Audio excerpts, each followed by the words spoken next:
It's time to ignite your soul and unlock your full potential. Join us on Beneath the Helmet, the podcast exploring firefighters' health and wellness. Hosted by retired Fire Chief Arjuna George, our podcast is the perfect place to start your journey towards becoming the best version of yourself.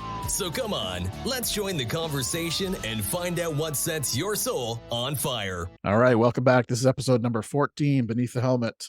Today I'm joined with a true servant to the first responder community, a friend of mine, and an ambassador for coaching as a discipline for her own mental well-being. CEO and founder of First Responder Coaching, Jennifer Anderson.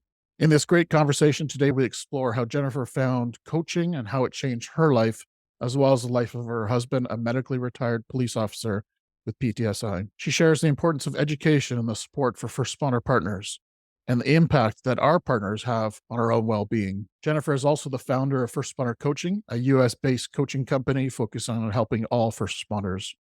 And I am fortunate enough to be a part of the FRC family too, as the only Canadian-based first responder coach with FRC. To learn more about First Responder Coaching, visit firstrespondercoaching.org. That's firstrespondercoaching.org. Today's podcast is sponsored by Silver Arrow Coaching and Consulting, burnout and resilience coaching for high performers, specializing with firefighters and fire chiefs. To learn more about how Silver Arrow can support you, visit silverarrowco.com. That's www.silverarrowco.com. My first book, Burnt Around the Edges, may also be of interest to you. This book is my personal journey through burnout and mastering stress. You can order your copy at burntaroundtheedges.com or also on Amazon, Apple, and Google Books. So please enjoy this episode with Jennifer Anderson as she shares a unique view on mental health and coaching from a first responder's spouse perspective. This is a great conversation with Jennifer. Until next time, stay well. All right. Welcome, Jennifer Anderson. How are you doing today? I'm doing wonderful. Thank you so much for having me on your podcast today. Oh, thank you so much. For our listeners, tell us your story. Tell us who you are and what brought you to where you are today in your life. Great. No, thank you for asking. Insanely long story cut short. Jennifer Anderson. I'm with a law enforcement spouse for 15 years here in Massachusetts, North Central Massachusetts. My husband worked in a city of about 50,000 people. And it was around year like 10-ish or so that I really was kind of like, oh, something's going on here, pushed through. And then year 15, he had a mental health break, led to a hospitalization, which, again, as we know, a few years back, there really wasn't much conversation about mental health and wellness in our first responder community. So that kind of left me hanging in terms of resources available specifically for me, but also for him, which is why I turned to coaching as a way to help me move through those challenges, help me become the mom, the wife, the woman I needed to be to get us through that really tough time. Fast forward, and now as a founder, CEO of First Responder Coaching, I'm pretty honored and humbled, really, to be bringing coaching as a modality of preventative care for the mental health and wellness community of our first responders. Why do you think coaching is so important for responders to receive? What's different than counseling? What do you think the difference is there? Definitely lots of pieces to that question. Typically, when you go into a clinical conversation, you're having conversations around what happened, what's gone on that has in your past affected and influenced your future, your now, what's happening, and how can you resolve those things from your experiences previously. Coaching is very different in that it is right here, right now.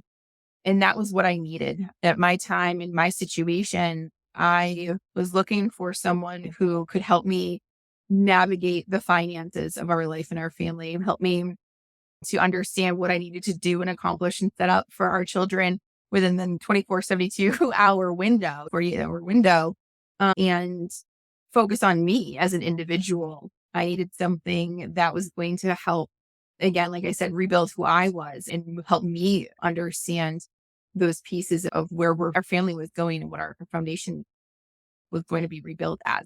And coaching allowed for that to happen. As a generalized comment about the differences between coaching and other types of modalities is if we're starting coaching conversations from the get-go when it comes to our first responder community, we are able to lay the foundation. So when crisis happens, when trauma happens, because we all know it's not if, it's when, we're able to revert back to some of those skills and strategies of a time where we are good So that way we can move through the trauma, through the tragedy, through the experiences of a career in healthy ways. But if we don't have an actual space for those types of conversations, that we just go through life event, event, event. And next thing you know, all those events, especially in our first responder world, all those traumas lead to some really dark places and some really challenging struggles. And we know the statistics and numbers that are severely underreported when it comes to mental health and wellness in our first responder communities. My strong belief, and I know many others in our field believe very strongly, that coaching is the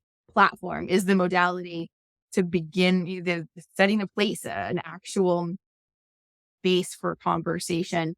Again, before, during, and throughout careers. We talk about transition. We can talk about whether the transitions of a shift change or leadership changes or those types of things. Coaching is an overarching modality that will support anyone at any time about anything that they're going through or moving through. Yeah, it's fantastic. I think it summarized that it's a proactive measure for our own well-being, correct? Absolutely. Yeah. Yeah. Yeah. That's good. About of the pieces of our clinical resources, I think we've done a pretty good job of establishing clinical resources for when crisis is occurring within our first responder communities. A brief short story, if you don't mind. I had a situation with one of my coaches a few weeks ago where he was in Ohio. The person that he was coaching was in Colorado. I'm in Massachusetts. Our director of business development is in Utah. I get a message from Ohio from my coach saying, hey, it looks like this person that I'm coaching is really struggling moving into a crisis situation. What do we have for resources in Colorado? I send a text message to Utah. He texts me back, oh, we've got revival. Absolutely great. So we get the contact information of the person, and within hours, we were able to find that person some solid support in the crisis moment, which I was so incredibly proud of, that we at FRC have established that network of people that we can really get together in crisis situations. But why aren't we having the conversations before the crisis is occurring? Why are we just sitting back saying, yep, we've got these resources, so when you're in crisis, we got you. But why, okay, forgive my cheesy analogy, but why are we not the smoke detectors? Why are we just the sprinkler systems that are dousing the crisis relief when we really should be sniffing out the smoke beforehand? Totally. I couldn't agree more. Yeah.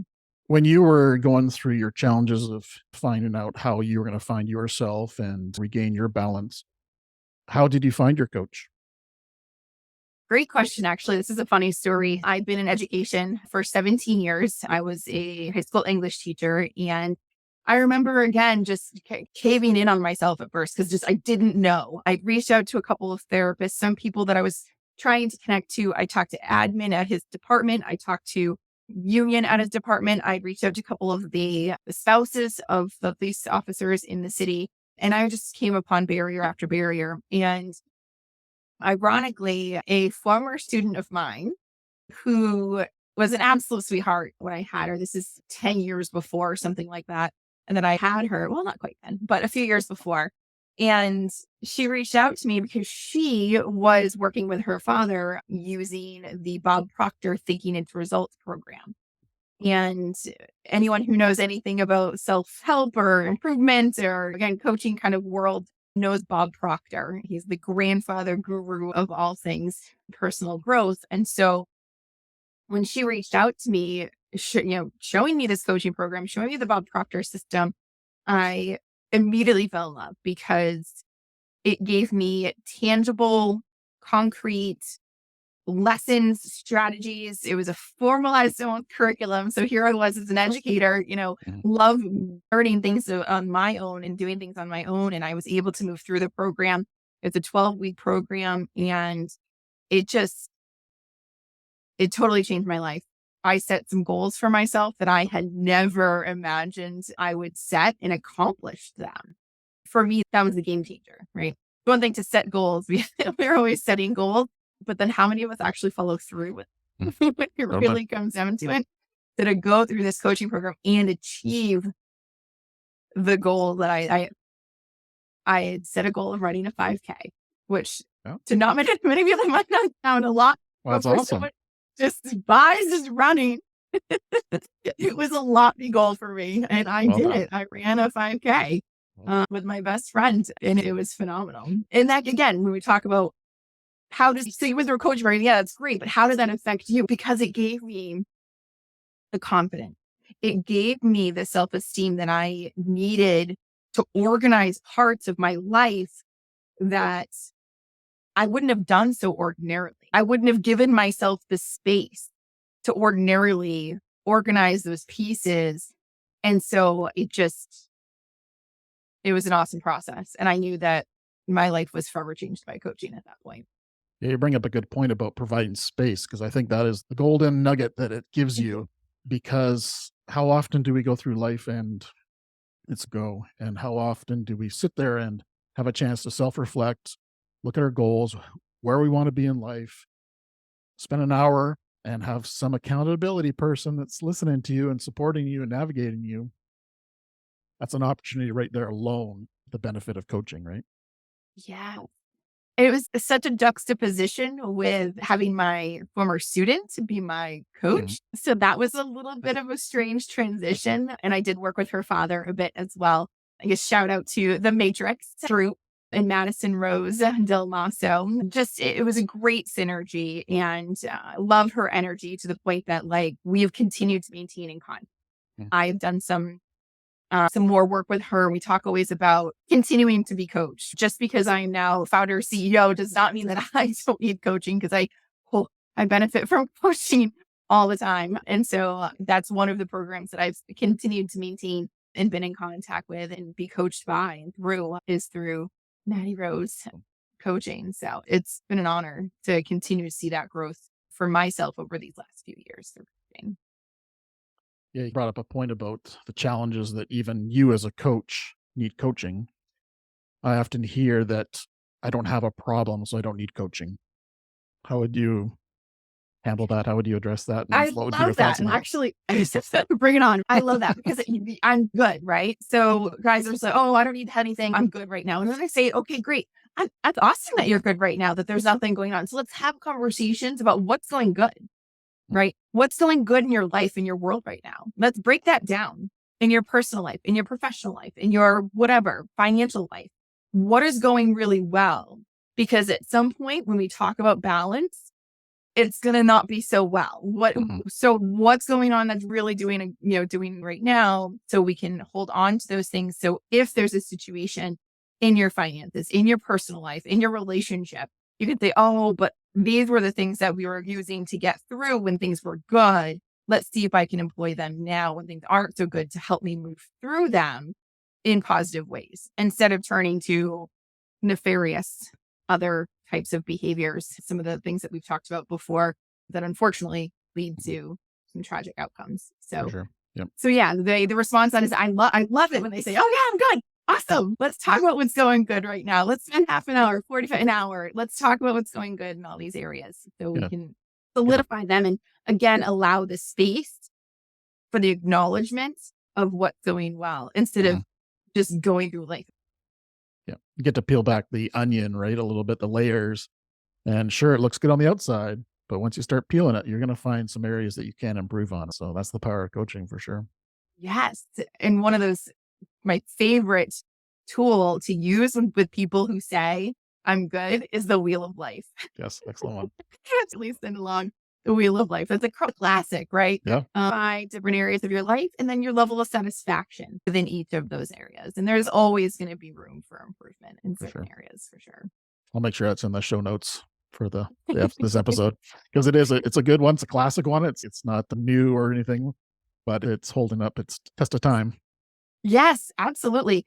And then it gives you the flexibility of being able to identify, again, which areas of your life you can see. It's a visual representation of where you are right now in this moment. And then gives you space, creates the space to say, okay, this is an area I'm recognizing that I'm not as satisfied in this part. So what can we do to improve that and really hone in on something that could use work? They set goals, and as coaches, we ask the powerful questions that help lead them in the direction of accomplishing goals. Mhm. Beautiful. So we've talked about FRC a little bit, first responder coaching. how did this happen? Where was the birthplace, and how did it develop to where it is today? Oh my goodness, that is a question. So after having gone through a coaching program myself, I've been realizing the value of what coaching looks like. Fast forward just a little bit, it was like 6 or 8 months later, a member of the church that we were attending at the time approached me, and he said he'd been seeing my Facebook posts and just connecting with me very briefly at church as the introduction. And he was interested in knowing if I was at all interested in a coach certification course. He had been researching, he had been certified in certain coaching modalities, such as ICF and Erickson model, Assemblies of God model. And so he was putting together a coach certification course and asked if I was interested in attending. And not quite knowing what I was getting myself into, I absolutely agreed to it because I don't believe that anything like that is a coincidence. So after having my own experience as a coach, I definitely wanted to learn how to do. It was a 9 month coach certification course. And I keep saying I should have my binder nearby. This binder was, it was a Yeah, biggie. And after that, received the coveted certification that I hang on my wall above my head. nice. And then from there, sat on it a little while, did what I needed to do in terms of, again, rebuilding that foundation. My husband was home. What was that going to look like? He had been continuing to seek treatment for a long time. I couldn't leave him alone with our daughters. There was a lot of executive functioning skills that he needed to rebuild. Him brain, we've had a lot of conversation about traumatic brain injury of trauma. And so I was really settling in on these pieces, getting those pieces in order. And it was roughly October of 19-ish that I was, I'll do something with this. Not quite sure what. Let's dabble. And so I did some coaching with some law enforcement spouses in the area. And shortly thereafter, the next spring, I had established Blue Line Coaching, which was actually such an organic process. And I would talk about the process of how things play out. I knew coaching was a thing, and I knew coaching was a great thing. And I knew that coaching needed to come to the larger, broader audience. And when I started actually researching coaching in the first responder world, there was nothing. You and I had a little bit of conversation around that.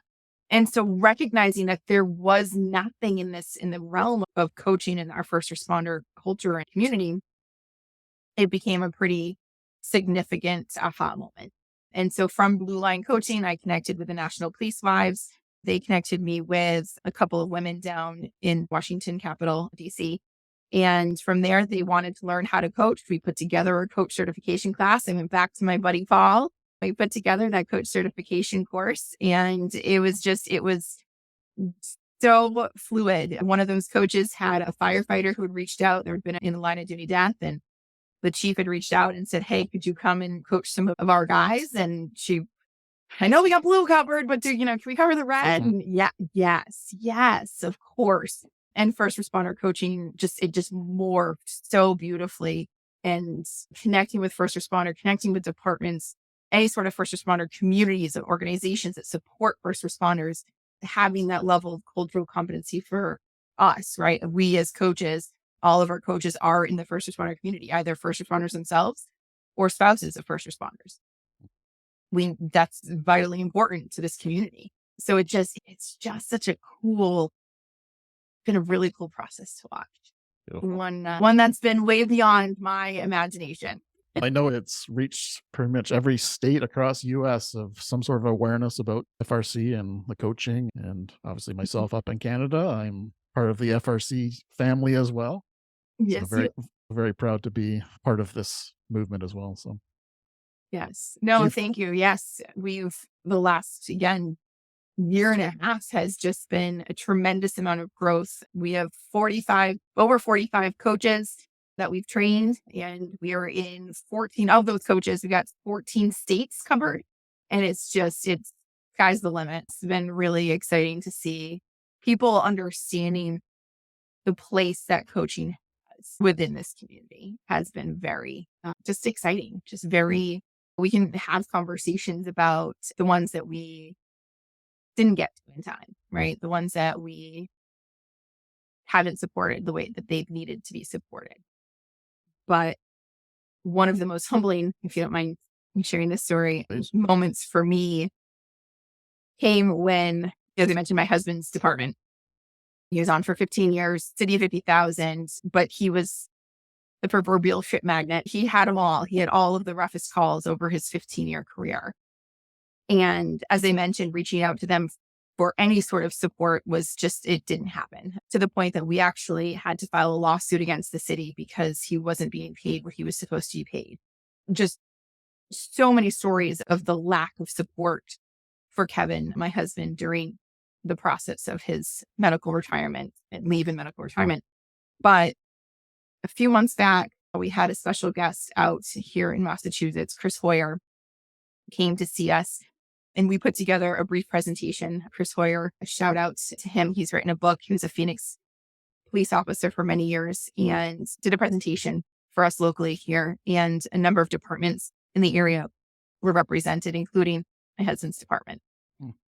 And within a few days of that presentation and me getting up and talking about coaching and talking about Kevin's journey, and a lieutenant from his department reached out and said, "Hey, Jen, I've got someone I need coached. Can we do it?" And I'm, Wow. Goosebumps, eh? yep, goosebumps and tears. It was a full circle moment. So finally, someone in that department was willing to say, "Yep, we need this support. Let's get this guy some support and get him some coaching." So that was quite a moment. It's like the ultimate sign of hope, right? There is hope now. Yes. So many ways. It was Yes. very special. I know you've mentioned before about your spiritual journey through developing this. Anything you want to share with the listeners about the journey of the spiritual end of things? Seriously, I can't put into words really how many just moments, people, resources that have come together at the exact time in which we've needed it. When I mentioned an organic process, like I know, mind, body, spirit, like there is no way that there aren't outside forces that are supporting us in every way, shape, and form. From the get-go, one of the things that I used to do frequently when my anxiety was high was I would rub the inside of my middle finger here with my thumb. And this is how I would pray. And this is how I would hold my hand. And then to have Paul, a member of our church at the time, okay, yep, all right, he's here. He's listening to me. He understands our need. We had, again, resources that I'm like, I don't know how this is going to happen, or we're going to go for it. And they show up. One of my favorite stories about that is we were discussing the differences between our 1099 contractors and our employees, right? Making sure that we were abiding by all the rules, all laws, all regulation. And we were talking to a CPA, and she said, "Hey, yeah, there's a couple pieces here that might flow into an employee situation. So why don't you start considering an HR person that might be able to help you navigate this?" HR? Like what? Like it's me, and my mother is my chief administrative officer. If you don't know Audrey yet, like the woman is a powerhouse, but the two of us and Matt is my business manager. I'm like, oh, okay. And sure enough, I get a phone call a couple of days after from my long lost cousin, who I literally met once the summer before, calls me and says, "Hey, I'd like to offer my services." And I'm like, "Sure, what you got?" And she says, "Oh, I used to do HR work at my previous company." I say, what? What? Days, I never considered HR, never. And days later, I have this amazing human being who has joined our team and is putting so much. I can't even tell you how much effort and time and devotion she is bringing to FRC. I was actually just typing out my welcome letter for our future employee handbook, which should be released in the next couple of weeks. Beautiful. Yep. And that's thanks to an HR expert, eh? Yeah. Thanks to the HR expert. That just appeared when you needed it.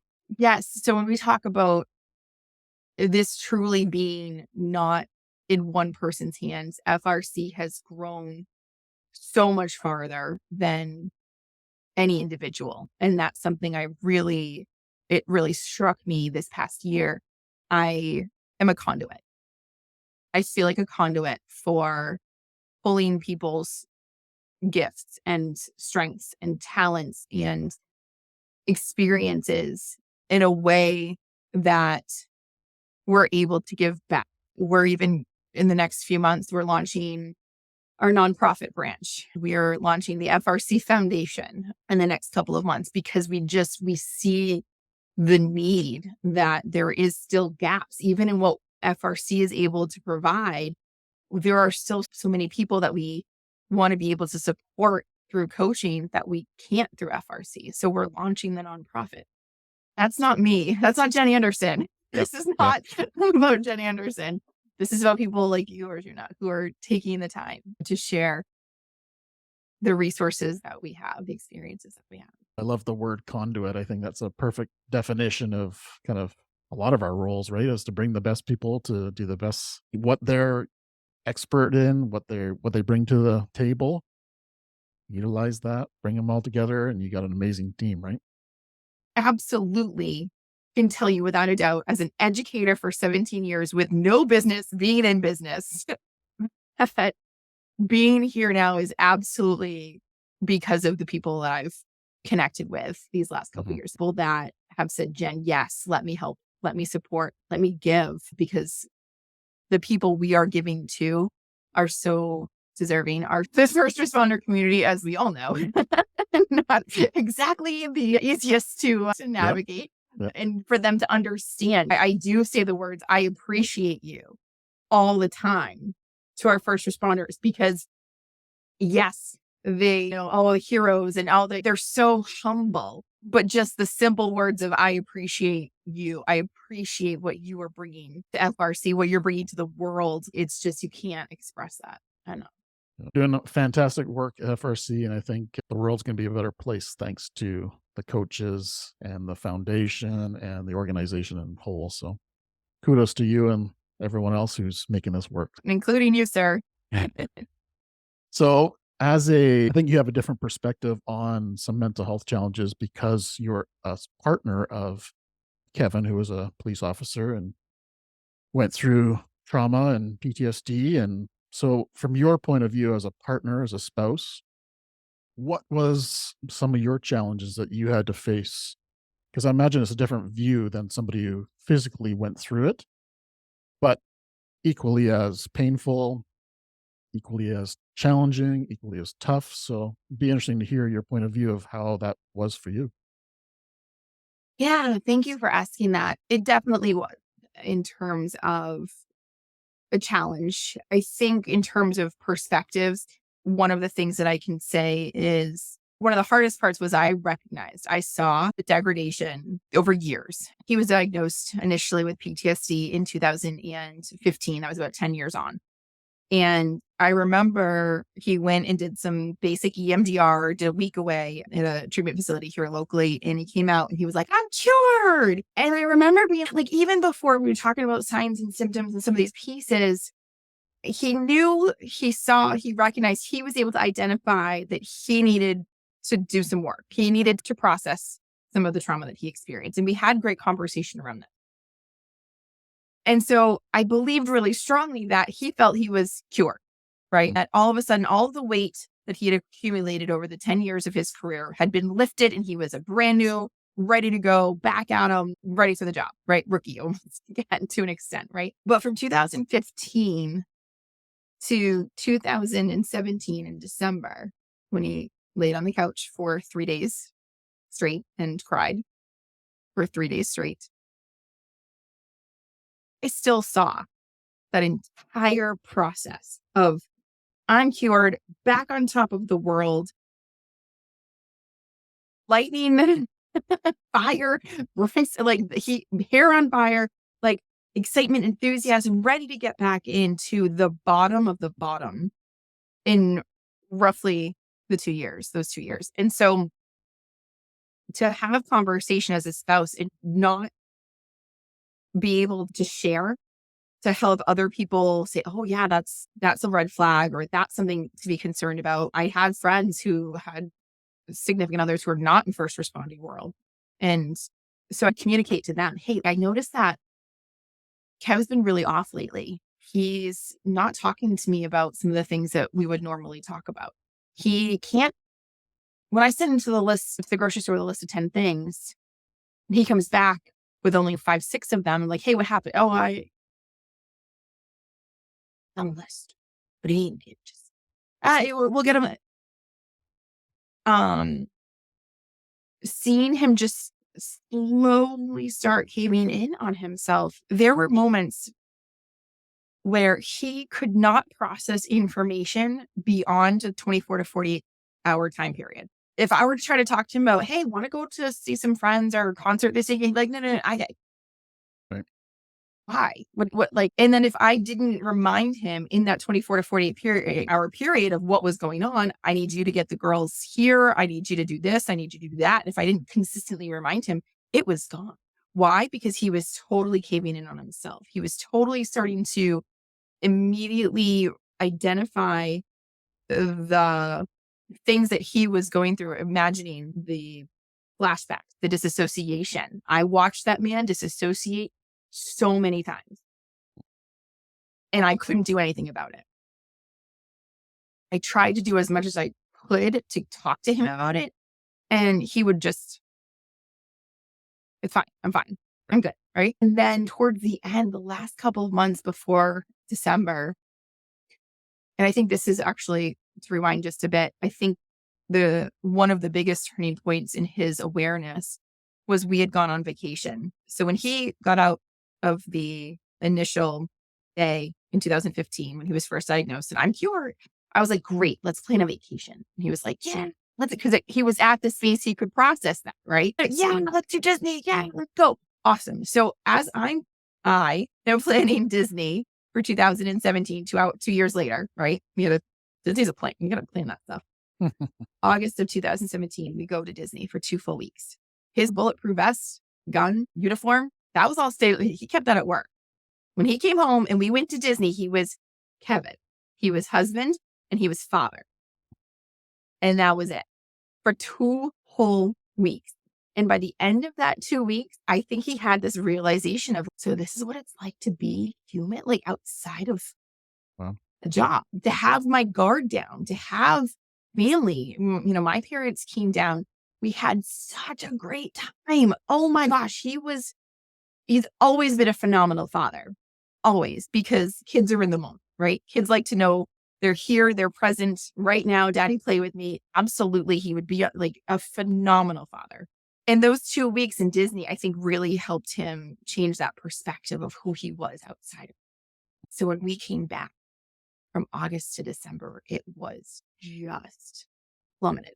That was the worst part, the worst time, was that time? Absolutely. Yeah. He started having severe panic attacks on duty.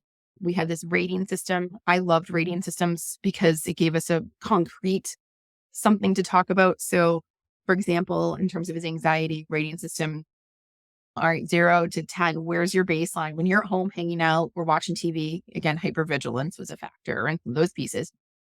3 or 4 is my base level anxiety. Okay, that's great. Let's have conversations about what a 6, a 7, an 8, and 9, 10 will look. And then through some conversation, we determined, him and I decided that if he experiences on the job a 6 or a 7, that when the call was over, he needed to call me because I wanted to be able to take him down. I wanted to help him calm down. I wanted him to be able to breathe through it. If he experienced a level 8 or 9 anxiety based on our conversations, when he was in a call, I strongly recommended that he walked away from the call. Make sure everything's safe. Make sure you've got yourself covered. The moment you can excuse yourself from a call, you do so if your anxiety level is hitting that 8 or a 9. Right. But either way, he'd be calling me at some point during his shift.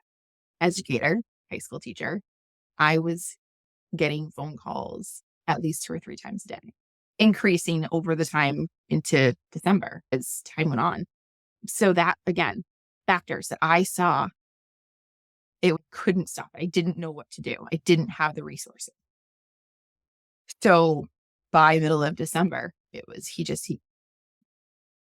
talked a lot about your empathy levels, right?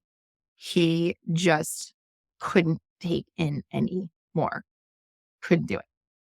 So from a spousal perspective, I hope there was a couple pieces in there, some nuggets, those were the things that I saw that I just I remember I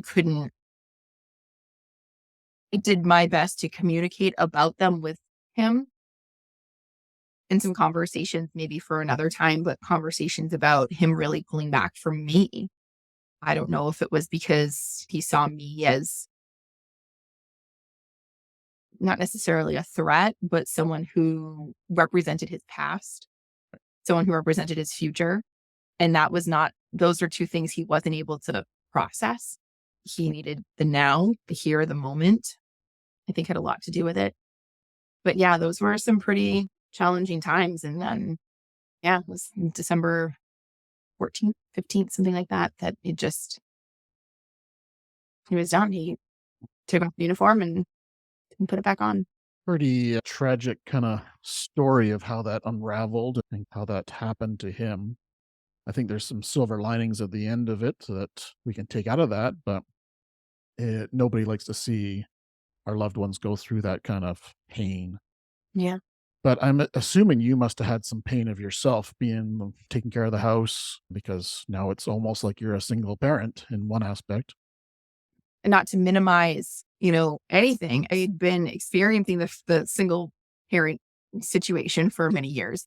When we first had children, he was on the overnights. He was 11 to 7, and that only lasted a couple of years. And then he went into the 3 to 11. So for many, it was like, I think it was like 10 years, he was 3 to 11. So I was getting up with the girls, getting them to daycare while he was home, but I was doing daycare, whatever, so he could sleep, relax, whatever, do what he needed to do. And then I would get the girls once I got out of school, I'd have the girls all night. And then he wouldn't get home until 11. And then at that point, the girls were already in bed and settled, and we did it over and over again. So we were ships passing. So it was definitely many years for me, I'm so grateful that he took a lot of the household responsibilities off of my shoulders. So when it came to like cleaning and don't let this get out too far, but he came very well trained, ladies.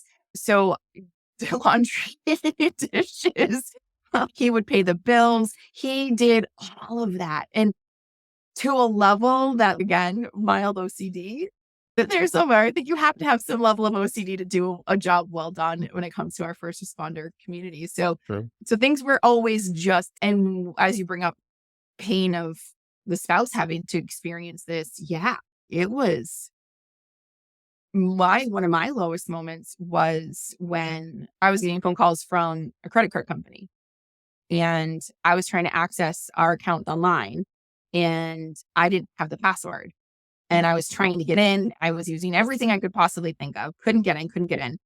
And I couldn't call him because he was in a locked facility. He wasn't allowed cords. He wasn't allowed his phone.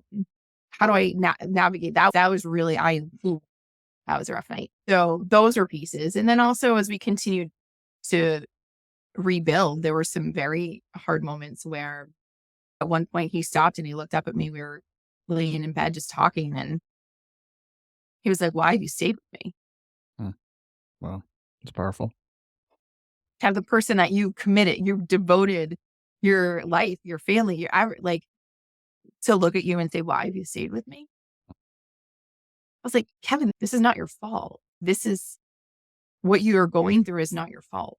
The job, the experiences, your life. This is if you had been diagnosed with MS, if you lost an arm, not your fault. And so I'm going to continue to do whatever it takes to support you, to support our family, to move through this, because you're worth it. Because this wasn't your fault." Yes, that's a great way to put it. Thank you. What did you do for yourself to remain balanced, remain energized enough to work through this? Is there any tips for our listeners that maybe our partners could take from it? Yeah. One is going to roll their eyes the second I say this. Self-care, so important. But we don't realize how incredibly important it is until we're in a situation that it's literally vital. And we aren't taking a step back once a week for an hour, whatever. Oh, so I realized gym actually doesn't have to be for your physical health. Yeah, good point. What? People don't go to the gym for their physical health? why? Like, I go to the gym for my mental health. Right. Because it gets me out of the house for 2 hours a couple of times a week. I do what I want. I can just walk on the treadmill, listen to a podcast, do like inspirational music. What? Like, what? I remember back in the day when you're talking about being a single mom, I felt like the second I got out of school, out of my job, I had to run to get the girls because they were my responsibility. I wasn't at work, therefore I needed to have them. I had to take care of them. And it was probably a few months in when they knew Kevin had been home. We were still bringing them to daycare for quite a while after Kevin was home because, as I mentioned, we wanted to maintain that level of stability for the girls, whatever. And the daycare provider, Susan, there's no one on this planet I would have preferred to raise my children with in these times than Susan. But she says to me, she's like, why are you running? Why are you rushing? They're good. Like, go take an hour after work. Go do. I've got them. And I remember being like, but no, take the hour. If you are given an hour, take the hour. Don't be afraid to like allow yourself the permission. Give yourself the permission. That's the key word right there. Permission, for sure. Give yourself permission. Okay, the girls are fine. They can stay at daycare for another hour. She's got it. She's right. I'm going to stop at the gym on the way home. Yeah.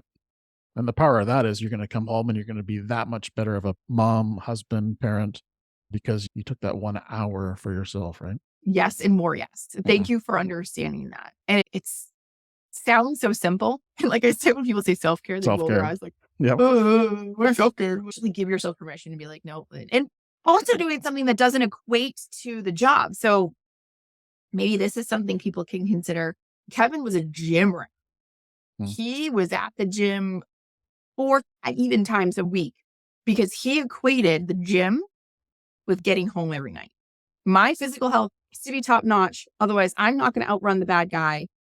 I'm not going to be able to do what I need to do. Probably similar, again, fire service, other types of, I'm not going to be able to fight the bad guy, or I'm not going to be able to help with that fire if you don't have that level of physical fitness. So after his mental health, after everything, after his retirement, he was medically retired in 2019. It's been a 2.5-year process. He still hasn't made going to the gym a regular pattern. He's totally chosen not to use that as a form of his own self-care. He's totally separate. We still have a membership, and he was going fairly consistently for a little while pre-pandemic, but it was nowhere near. So having outlets that you don't always associate with the job, I think is really important.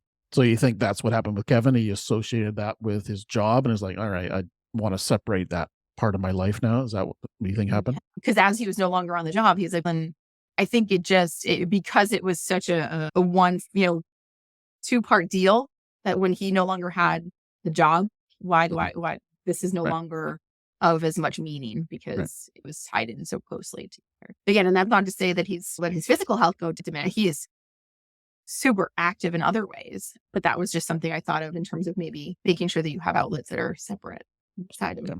So critical. I know for myself, I abandoned all those when I was the fire chief. I abandoned all those outlets and let them all rest up and never opened again. And it definitely paid the price for that, for sure. Yeah. So having outlets and having hobbies and having stuff that's outside the fire service, the police service, whatever that is a good thing for your health, for sure. Yeah. And having, again, even like friend groups, like that was something I do have to say, my friend group did not really consist of first responders at all. On one hand, it was a good thing. And on the other hand, it actually turned out to be a challenge because, as I mentioned, I was trying to express my concerns about what I was seeing with Kevin with some of my friends, and they didn't quite understand the gravity or the level of my concerns. And again, when we talk about the spiritual aspects of our lives, I think that the people who were really there for us at the time that we really needed them, those are the ones that stood up and said, I'll help you. And I'm here. I've got you. Those are the people that matter the most in our lives as we move forward. You talk about friendships that come and go over time. Very interesting to think back to that time and be like, wow, these are the people who showed up. Yeah. They're the ones that had your back, had your six, right? Yeah. Yeah, I got your six. And again, village, right? It's the people, talks about it takes a village to raise these children. And I definitely relied on my village for quite some time there. I had to. So you mentioned the scale of 1 to 10. I think that was a pretty powerful little tool that you guys invented and co-created. Yeah. Looking back on that now with the skills you've learned through coaching and that kind of stuff, what would you bring to the table now if you were going through that situation again? Anything new? Oh my gosh, Arjuna. If I could go back, are you kidding me? Not I go would have back. that wish If of you a had life. to if you had to replay that all again, any Oh, tools that you have now that would be better or oh my gosh. Yeah, and that's the beauty of what I'm doing now. What I'm trying, what FRC, what we are all of us as coaches. I don't think that the connection is made necessarily for every person who is a coach who has not experienced this level of crisis in our own lives.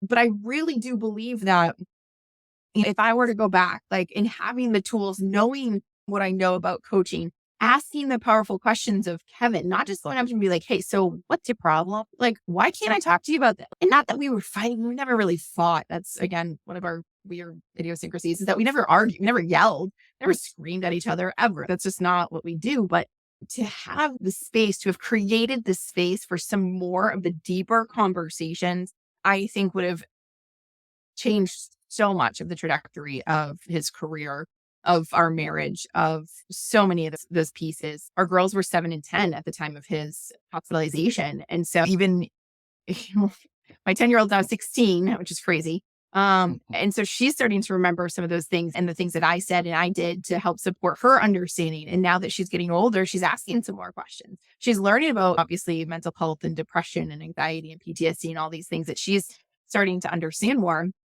And so she's I was like, all right, let's use this scale. Let's have a conversation. So what's your baseline today? And so using it, I absolutely think that we could have, and again, I don't think coaching will save everyone. I don't think that coaching is going to unlock this drastic instantaneously. There's no more first responder suicide. I'm not naive. We can't save them all. And I understand that. And maybe I couldn't have, I was about to say save Kevin because we were almost at that point. He was experiencing suicidal ideation. I did ask my dad to change the lock on his gun safe because of those moments. So I could have lost Kevin.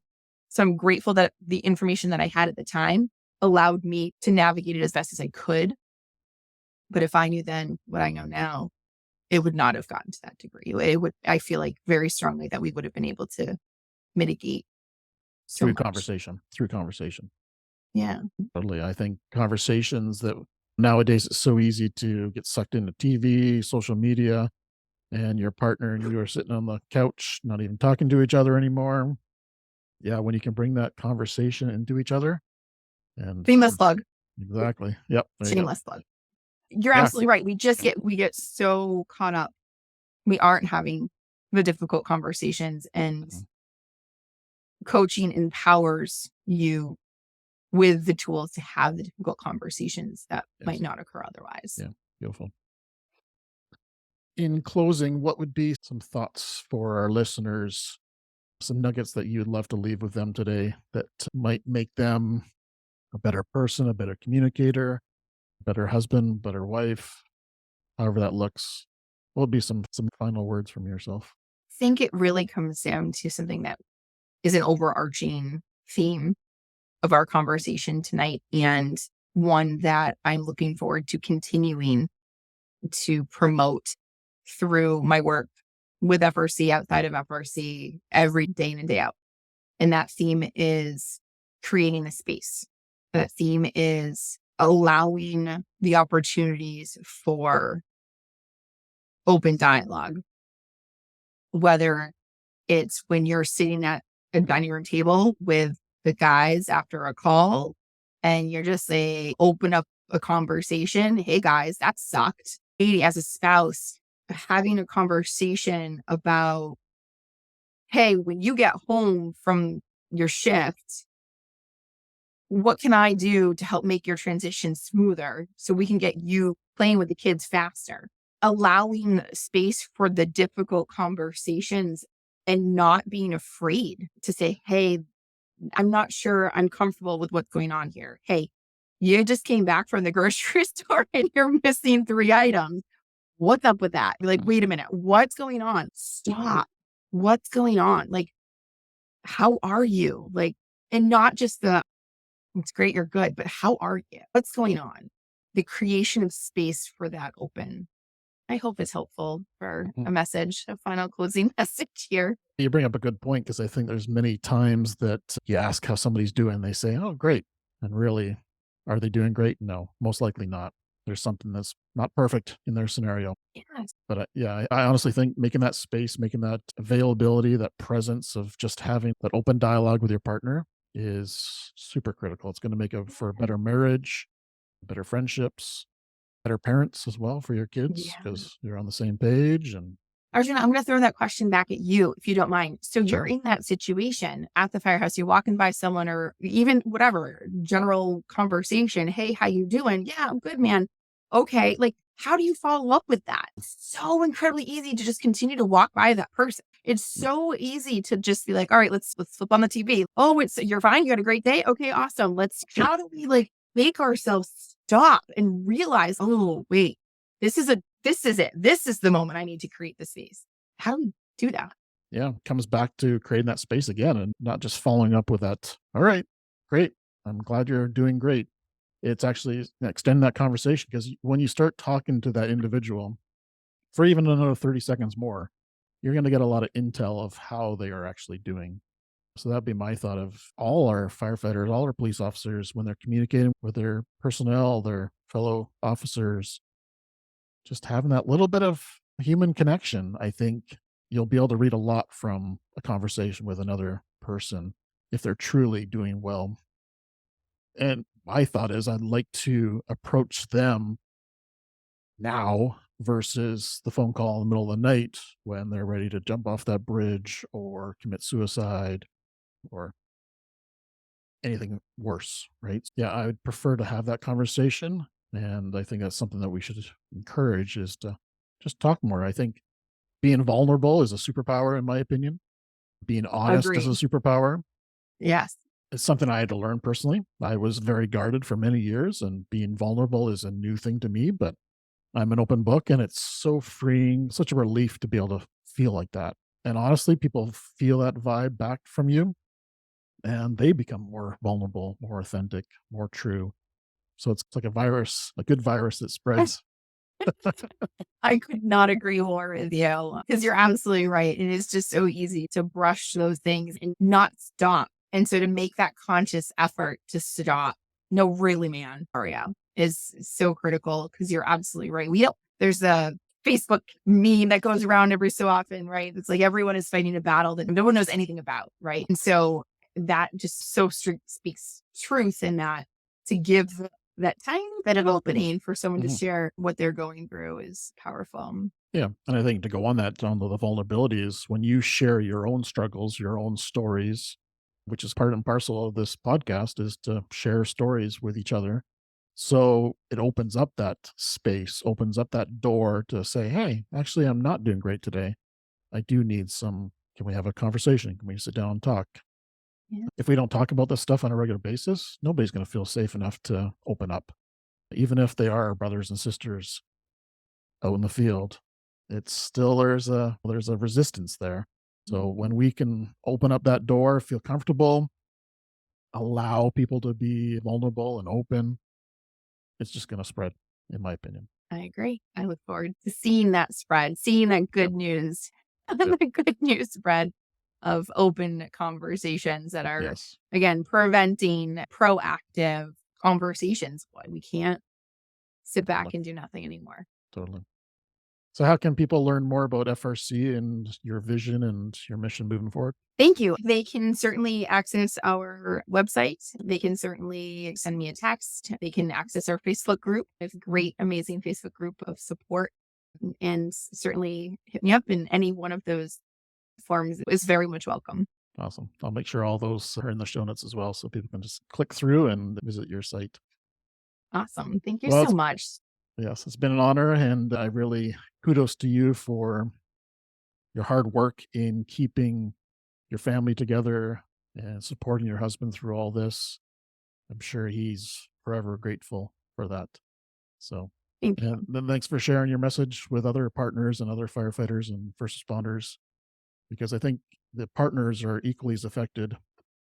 And it's an important topic to continue supporting our partners because they are part of us. They are one of us, right? So, Whatever we can do to support them and yep. support them to support our first responders. Yes. Absolutely. Fantastic. Well, it's been an honor. Thank you so much, Jen. Thank you, Regina. This is wonderful. Fantastic. Stay well. You too. Thank you for tuning in to Beneath the Helmet. We hope that this podcast has provided you with valuable insights into the world of firefighters' health and wellness. Remember, caring for your physical, mental, and spiritual well-being is crucial to achieving optimal performance. Join us next time on Beneath the Helmet for more inspiring conversations. Until then, stay well.